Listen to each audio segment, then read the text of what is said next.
They sat Chad and I down. She was like, Tori, this is when we really should think about transferring to the hospital. Oh, babe. Okay, you ready? Yep. Are you? Yeah. Yeah. All right. Well, hello, you guys. Welcome back to our channel. Welcome back to everyone. This has been a tough video for us to record. Yeah. For a few reasons. But the biggest of which, we were still processing things. And we hope that that'll be encouragement to you all. Just like we shared in a previous video. Whenever we do share vulnerably, we typically share as we process as a family. We feel ready to share that, and hopefully it'll be encouraging to you. It feels more like a scar now versus an open wound. And for a long time, I felt like just even when people ask, like, what was your birth story? And I would try to get through it, I just would kind of lose it every time. And I feel like at this point, I feel very ready. And I feel like because we've processed it a little bit better, I can see the Lord's hand in it much clearer than I could in the beginning. So it took us 2 months to actually look at the photos from the birth. Yeah. Part of that because they were just stored on my computer and we weren't actively looking for them. But also, I just want to give a quick preface, if that's okay. Yeah. I just want you all to hear from our hearts right now. This story is not meant to scare you away from having babies or anything. And there's honestly people's stories that we know that are so much more traumatic and hard than this. This is just our story, and we're excited to share it. But just keep that under a lens where this is not meant to make anyone nervous. Tori's health and the baby's health were completely great the entire time. And Okay. So, if y'all were following along with us during pregnancy, first and foremost, you knew that our due date was 11/11/22, which we thought would be the coolest little birthday, even though the midwives were going by the 16th. Just if you're a girl, you know how they calculate those things very differently. And so anyways, midnight on 11/11, like literally on the dot. Yeah. I think you took a video. Yeah. By the way, we have videos and photos that we're going to overlay. It's not going to look the best, but this will show you some of our experiences throughout the process and how long it was. Yeah. It's currently 12:01. Tori, we're thinking her water just broke, so she's in there. So, the heck, what do I do? Literally, how crazy is God that literally at midnight, like it happened, and this is gross, but you know, it started happening at midnight, and so, yes. What do I do? So midnight happens. I think my water broke. Later to find out at around 10 a.m. when the midwives came over, it wasn't my water. And that was honestly super disheartening at that point in time, because I thought we were like in the movies when your water breaks and the baby's like on his way, and we thought it was like this little God wink, you know, like we've been praying for 11/11 and it happened at midnight and we were so jacked, and like of course I couldn't sleep. So from midnight at 11/11 this journey kind of begins. So I don't sleep. It's 10 a.m. midwife is over. She tells me it's not my water, and she checks my dilation. I'm only like 1 centimeter dilated, which is not far at all. And so I just remember being super disheartened, and her biggest encouragement to me was just to rest at that point. My contractions were like kind of sporadic, around 15 to 20 minutes apart. But I was just so excited to have the baby that instead of resting, I had my very sweet doula Amzie over, and we were kind of trying to like induce labor in a way. Like we had the breast pump on, and I was on the ball, and I was like, how do we get this thing moving? Like I really want to have this baby today. And the midwife came back over around, I think it was 1 o'clock, and that was when my water actually broke. So when my water actually broke, there was absolutely no mistaking it. Like, it was so much more than I It was honestly crazy. It was a lot. It's not quite like what the movies show, but you're just like, where's all this fluid coming from? You're like, this is crazy, and it was like continual. Like sorry for the boys out there listening, but I was like filling up the adult diapers. Like, yeah, it was nobody's business. It was not cute. Do you care if I share something real quick? Yeah. And I also just want to clarify, I don't want to steal anything from Tori's experience, but if I see her kind of missing a moment, I want to make sure that we share. Yeah. Whenever her water broke, Tori and I felt excited, but we noticed our midwives look a little concerned. Yeah. And that confused me. Yeah. It confused the heck out of me. Yeah. Where I was like, wait, I thought this was a good thing, but there was a lot of things that Tori and I didn't know because this is our first baby, and we have the new parent smell all over us. We make so many new parent mistakes. Yeah. But that was something that was kind of alarming to me, is to see that they weren't thrilled about that. Mm-hmm. And the reasoning behind it is, normally when your water breaks at a hospital, you have like 24 hours to have the baby. So the issue is when your water breaks before you're like in active labor, you're automatically like on a time limit. Like, you're on a timer, and that's kind of stressful.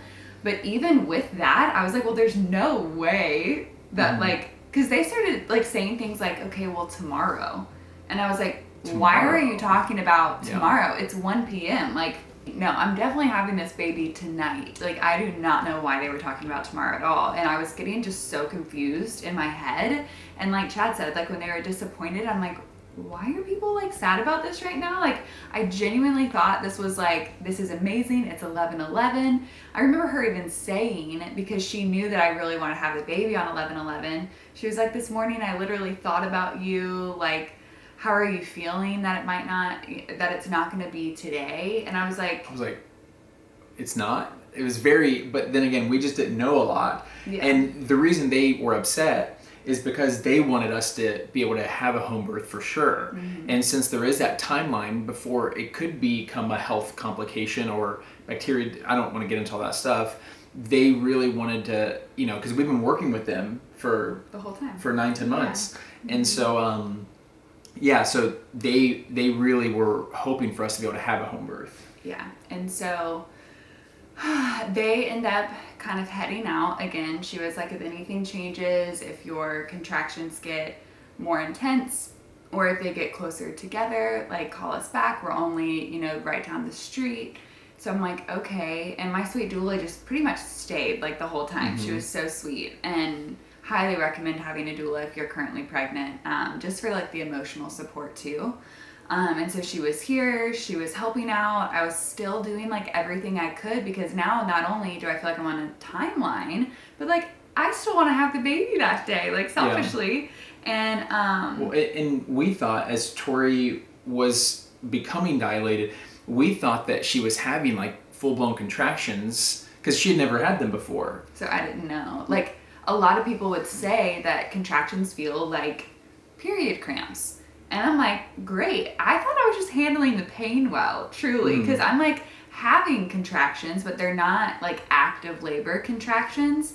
And they're not like overly intense. And so I'm thinking I'm in labor, and I'm like, not yet. Like, this is at the point where I should have been like pretending I'm not in labor. Yes. But at the point, like, my water had already broke. So it was like, I didn't really have that luxury either. And I think that's why it got just so confusing.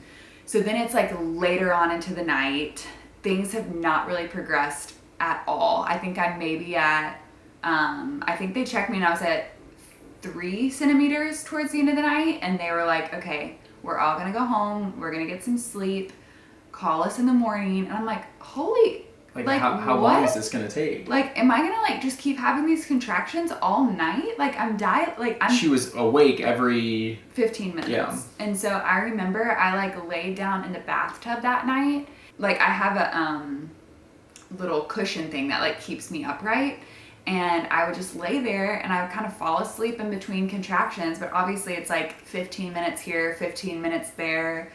I'm listening to like my Christian hypnobirthing app, which was so encouraging, but like I'm just so out of it and so confused, and I'm praying, but I'm like honestly not feeling God, and I'm confused at why I'm not feeling his presence in this moment.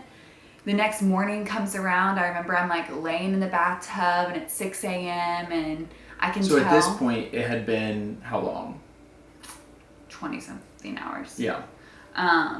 Not since, and they started the clock when my water broke. Yeah. So my labor in total, you would have seen this like in the title of this video, was over 36 hours. But for me, sleep-wise, I didn't sleep for over 48 hours. Mm-hmm.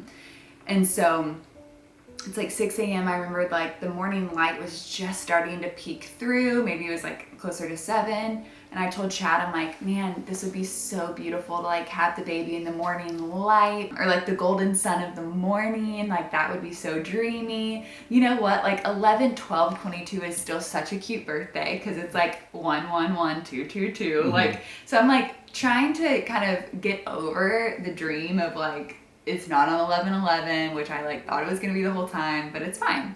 It's totally fine. We're going to have the baby today. Spoiler alert. It didn't happen. Didn't have the baby that day.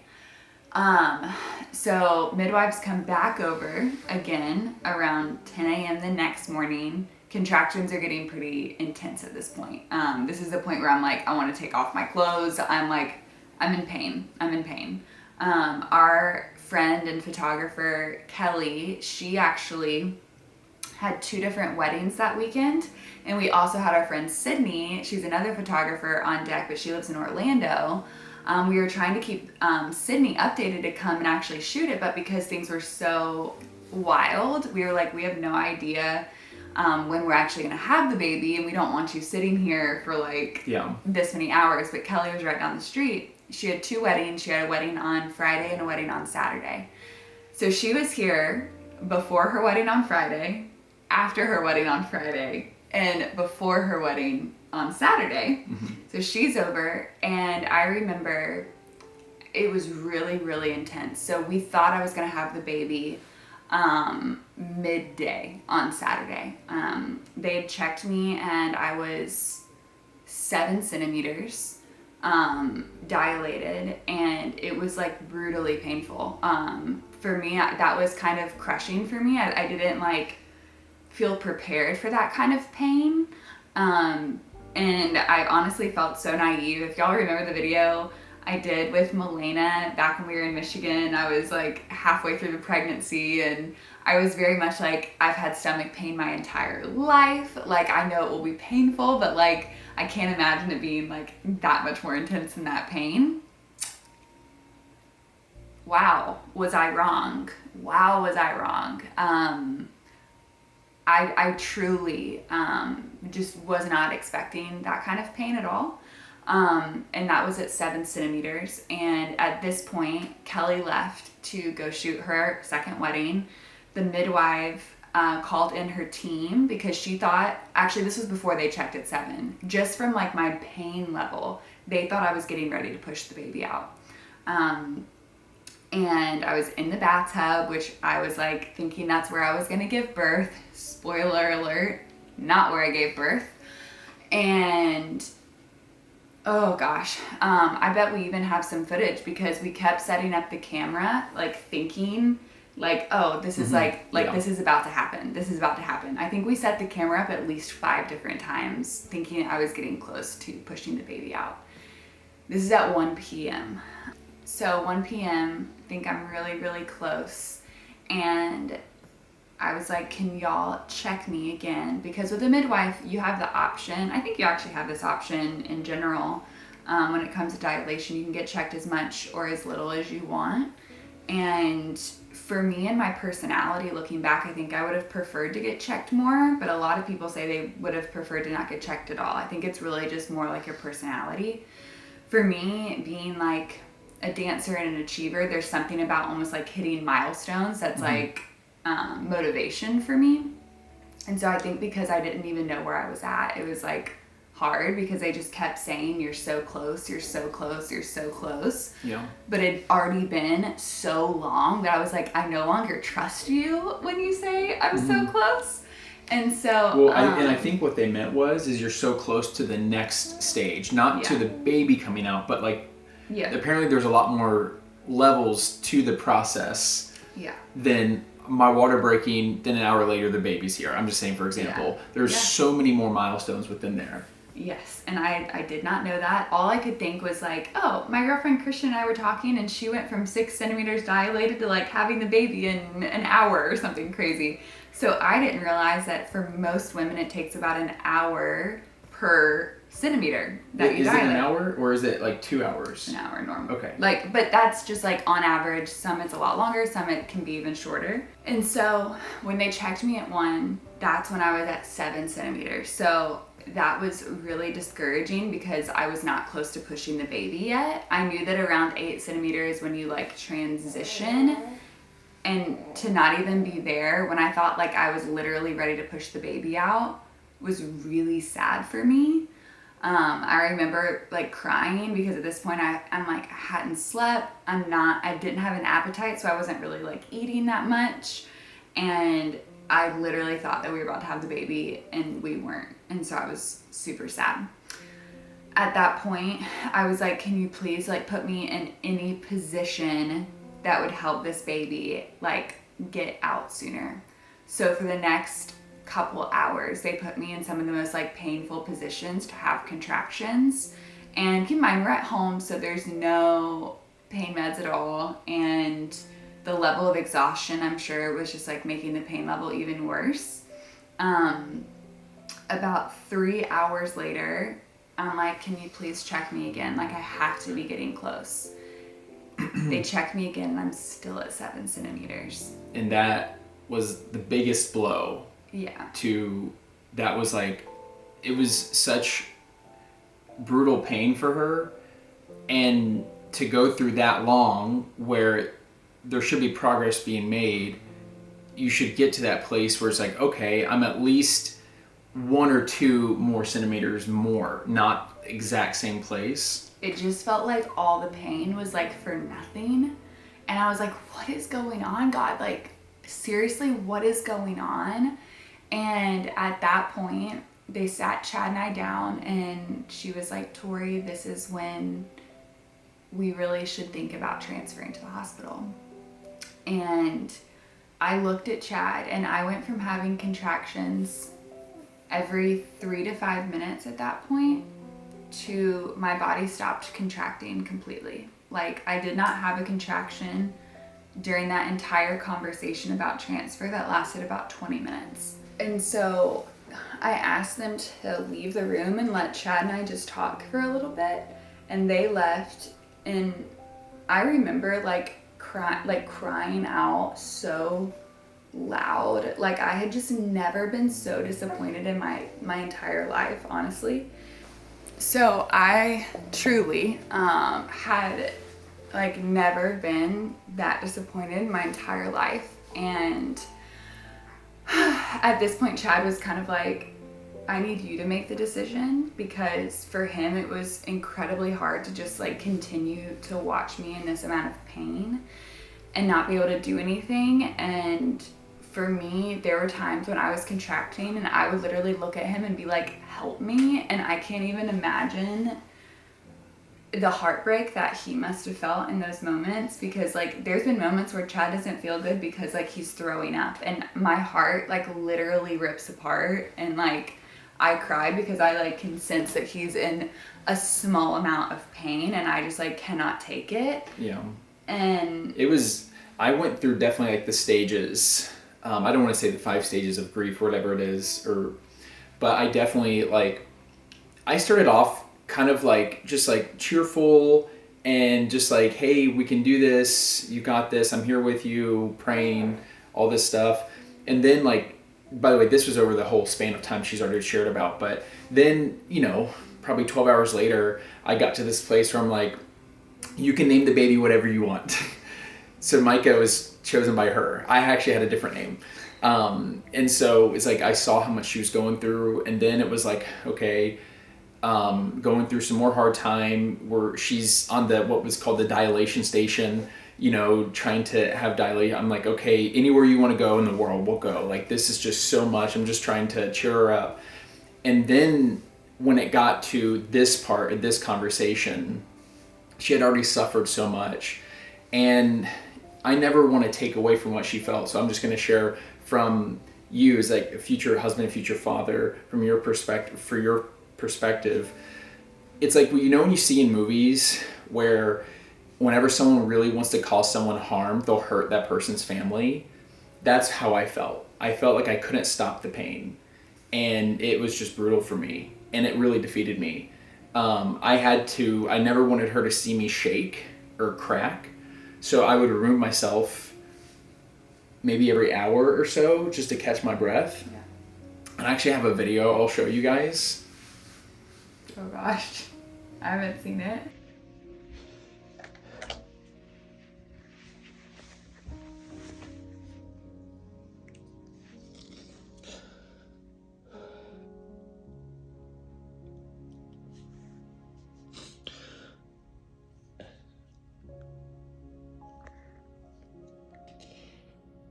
Definitely having a hard time.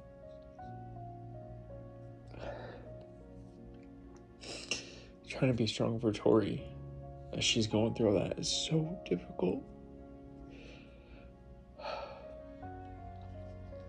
Probably one of the hardest things I've ever had to do in my life.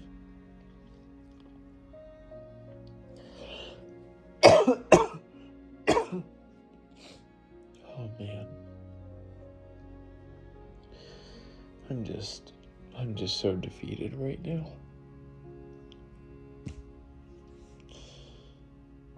I've just been trying to find where God is in this birth. We don't feel him.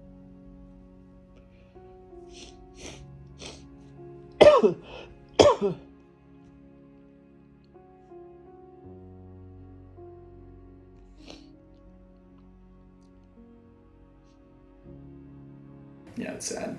Oh, I haven't seen that, y'all. So yeah, I'll watch it after this. But it was ready. Whenever I told Tori that I want it to be her decision, it's because I knew what I wanted, and that was for this to stop. But I can't have the baby for her. This was her job, and I would never want to take away that from her and have her resent me for making that decision.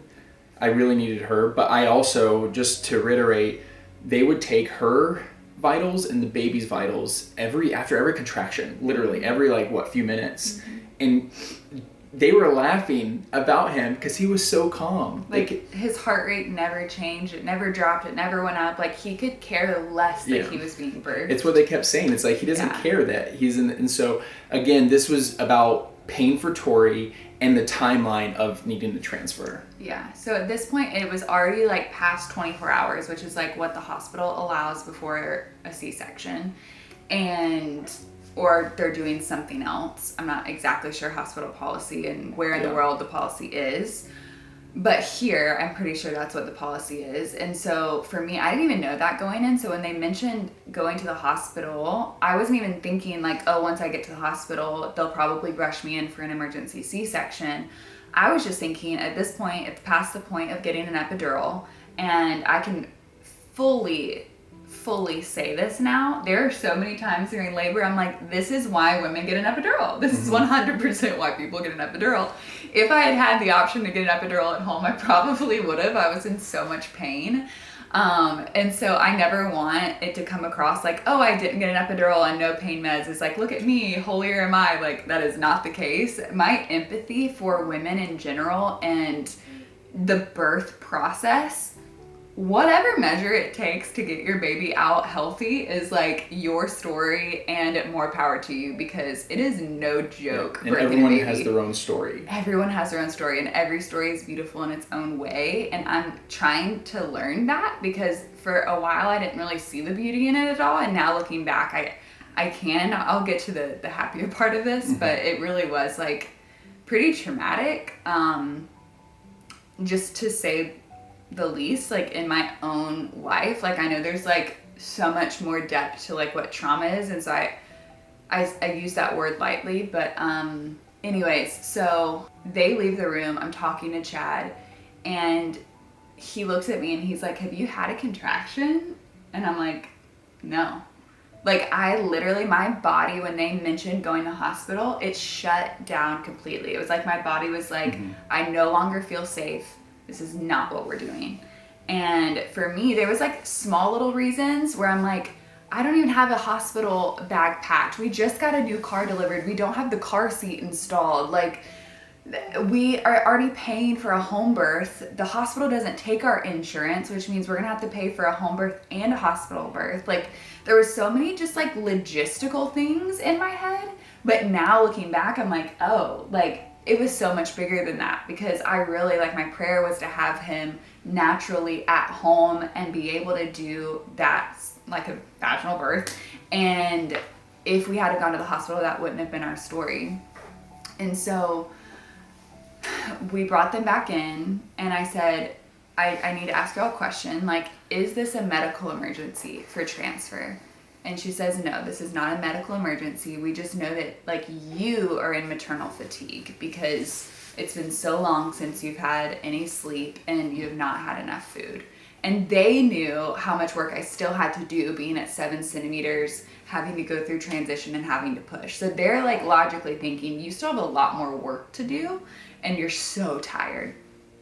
And so it was almost like I had this like adrenaline or Holy Spirit, I don't know, but I said, give me, if I'm not in distress, if he's not in distress, and this is not a medical emergency, give me 1 more hour to get to 8 centimeters. That way I'm like in transition, and like if you can give me that 1 hour. And they're like, okay, we can give you 1 hour. And so I said, can you give me an IV of just fluid? Because I knew I hadn't been able to drink enough water and stuff like that. So they gave me an IV of fluid. I think it had some like vitamins in it too. And I drank some soup. About 45 minutes later, I started puking. And as gross as that sounds. Which is, sorry, this part's so funny. Because whenever your water broke and they frowned, we're like, what? And then Tori threw up and they were like, yay. And I'm like, y'all need to fix your reactions. So I knew, because I had read NMA's like childbirth book, that a lot of women, when they get to 8 centimeters and they're in transition, they feel like they need to throw up or they actually do throw up. And so when I threw up, I was like, this is great. I'm probably at 8 centimeters. Like, will y'all check me? So they checked me and I was at 8 centimeters and I was like, praise the Lord. And at that point, when they checked me, they realized that a big issue that I was having is, number one, this is the biggest issue. My cervix opening was on the side of his head. He had dropped so low that my cervix didn't have enough time to like rotate underneath his head.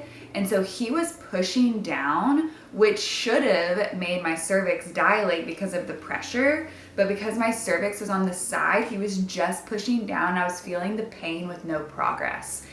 And I was like, what the heck? Well, what do you even do for that? And so for so long, we were trying to like go to the like side to try to like get it to move and everything else. And it was not working.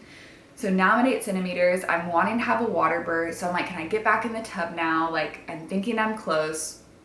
We go back to the tub.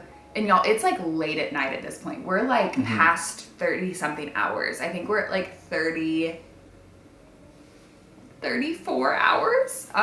So like, she's like, we need to get to the hospital pretty soon. So like I get in the bathtub, I'm having contractions, so for another hour, I think.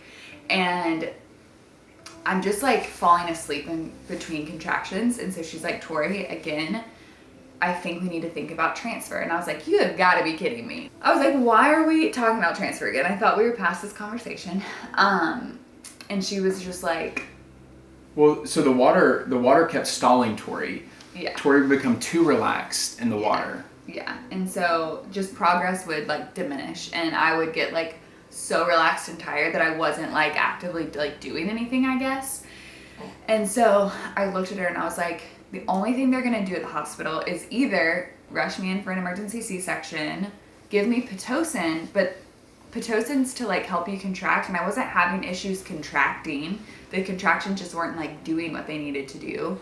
Or they're going to give me like laughing gas, and then I'm going to have to be in the hospital for 2 days. And all I kept feeling was all of my labor would have been in vain. Like, that's what I kept feeling and praying. I'm like, Lord, please do not let all of this labor be in vain. Like, you know that our hope is to like have this baby at home and wake up in our own bed the next morning, like with him. And so I just kept praying at that point, like, Lord, please don't let this labor be in vain. Like, we need you. We need a miracle, because we are on a timeline. So again, I was like, well, with motivation, it's helpful for me and my personality. So I said, give me 1 hour to get this baby out and I'll go anywhere. I'll be in any position. Like, let's just get this baby out. Is there anything you guys can do to help me? And so this is where it gets a little graphic. So if you're a little squeamish, maybe skip this part. They brought me back to the bed. I really thought that I would give birth on all fours, but I was so weak at that point that I couldn't actually like hold my body up with my arms. So I like had to go on my back. And what she had to do was stick, every time like I felt a contraction coming on, she would literally have to stick her hand up me, go around his head, pull my cervix down, and open it up until he could get past this point. I can't describe that level of pain. Like, there's no describing it. But it was really, really, really brutal. So she did that for about 30 minutes of contractions that were coming like every 2 minutes. I feel like I would have like 1 minute in between each contraction, and then they'd be about 1 minute long. And then 30 minutes of that kind of goes past, and she's like, okay, he's like past the point where like you can start pushing now. And by the time we got to pushing, which was painful in a whole nother degree, I preferred it to the contraction because I felt like the contraction was happening to me, but pushing, like I was happening to it, if that makes sense. Like, I could use my own leg strength and power to like push, versus just like having to release and like feel the contraction. Yeah. And so it took about 30 minutes of pushing. And within that like whole time frame, y'all, we're now at 11/13/2022. So we had to like die to our dream of 11/11 and 11/12, and we're like, this boy literally came an hour and 20 minutes after 2 of the cutest birthdays ever. He said, I will come in my own time. He says, you can't rush perfection, baby. Right? Isn't that what you said? Yeah. He's laughing right now. I just remember, if I could describe it, I think Chad actually kind of put it this way, like a day or 2 after the birth. Well, do you care if I share it? Yeah. I'm going to pass him to you. Is that okay? Mm-hmm. You want to go to mama?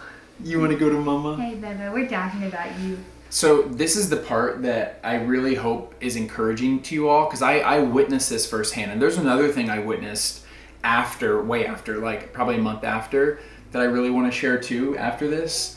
But John chapter 16 verse 21 says, a woman giving birth to a child has pain because her time has come. But when her baby is born, she forgets the anguish because of her joy that a child is born into the world. And I physically saw the pain and anguish on Tori's face. And then she pushed that last time, and Micah came out. And I saw her pain turn into joy in an instant. Like, and when I say an instant, I mean faster than a snap of the fingers. It changed. Literally from death to life. It really felt like from death to life is what I saw on her.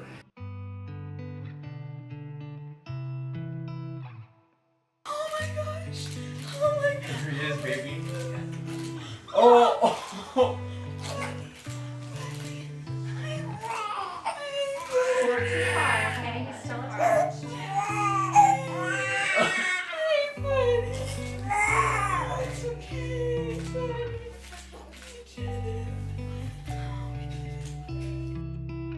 All that pain and all that hardship and all the worry and negotiating with God and pleading with the Lord and feeling like he's not present, and it made all those things just disappear. And it was truly incredible to see. And now we got this little one right here. And so he was like officially born, at like 1:20 in the morning. At that point, like our moms got to come over and meet him, and it was honestly so, like, I remember those moments so beautifully. Like, that golden hour was so real for me, like him on my chest and him latching on and him meeting the grandmas and them weighing him, and we were all like making bets on how big we thought he was gonna be and how long we thought he was gonna be, and it was crazy because it ended up being like 3 a.m. and we're all like sitting there eating chocolate chip cookies and like seeing and we're like, what is happening? Like, it was, and being in the presence of your home, if you have that ability and desire, the midwives and the whole team with Amzi the doula and our moms here, the whole process felt so sweet. We got everything cleaned off. We did all his checks and everything, and then Tori was just in the comfort of a freshly made bed with her sweet new baby and with family around, and it felt very redemptive and very sweet. I really struggled with the after, because I still am learning to develop a connection with him. I didn't carry him for 9-10 months. She did. And so my really only connection to him, not the idea of him, is the past 2.5 months from the date we're recording this. And so for me, it was kind of hard to see someone who I'm supposed to love unintentionally cause pain to the one I know I love. And I was wrestling with that, and I was talking to God, and I was pleading with God to help Tori in this season. And and when it continued to be painful, I was really wrestling with that. And I talked to a few friends, and I was just battling with it because I almost was trying to avoid God a little bit because I'm a human and I struggle. And I finally had the guts to ask God, I asked Jesus where he was during Tori's labor and delivery, and he gave me a picture. And really? Oh, thanks.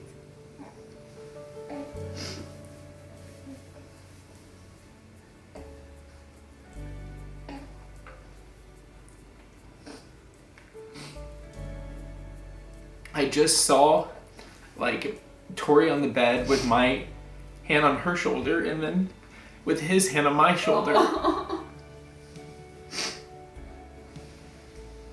Oh, babe.